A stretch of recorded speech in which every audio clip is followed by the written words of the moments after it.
Chamber में रखना होगा ताकि दम घुटने से हमें सब कुछ बता दे। ओके। हाँ।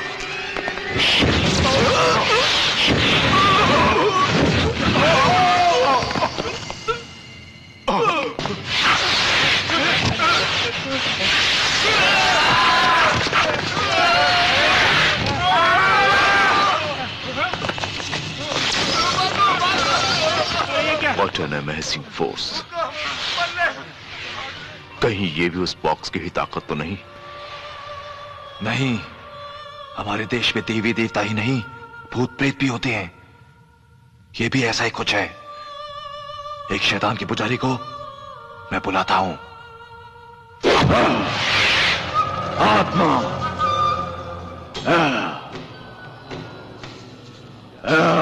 मां के पेट में ही मरने वाली नन्ही सी जान चिंगारी बनकर मां की जान की हिफाजत कर रही है।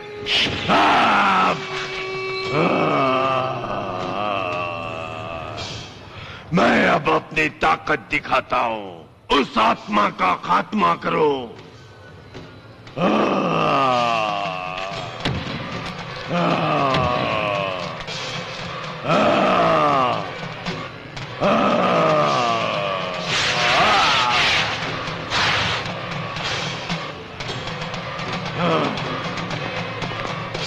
भाग रही है। कहां तक भागेगी?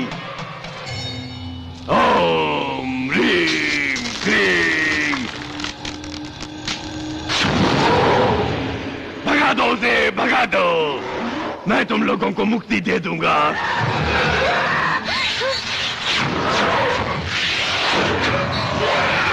चली गई, चली गई।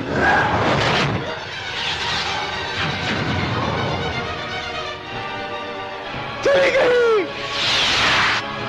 भाग गई, भाग गई।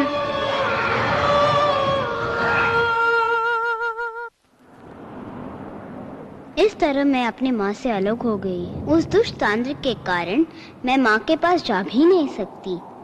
उस देवी माँ के बक्से को समुद्र में रखना होगा। आने वाली प्रलय से दुनिया को बचाना होगा। ये काम वही कर सकता है जो किसी लक्ष्य के लिए जन्मा पुत्र हो। इसीलिए मैं तुम्हें ढूंढकर यहाँ ले आई हूँ दोस्त।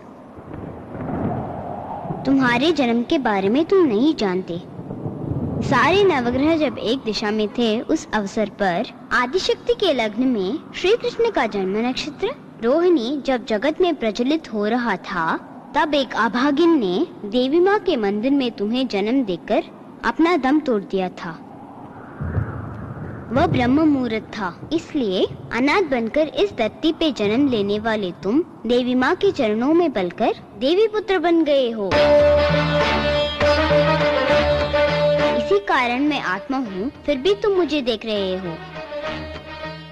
मेरे डैडी के रंग रूप में विधाता ने तुम्हें जन्म दिया और यही कारण है मेरे डैडी के बनाए चित्र के रूप में तुमसे मिली। मेरी माँ के हाथों से ही वह शक्ति समुद्र में वापस जाएगी। ईश्वर ने एक स्वामी जी द्वारा ये मेरी माँ को कहलवाया। मेरी माँ को तुम्हें बचाना होगा, उस प्रलय को रोकना होगा। मेरी माँ के बगल में तुम देवी पुत्र बन के खड़े होकर मुझे मेरी माँ को दिखाओगे ना दोस्त? तुम्हें दिखाऊंगा, मैं तुम्हें जरूर दिखाऊंगा।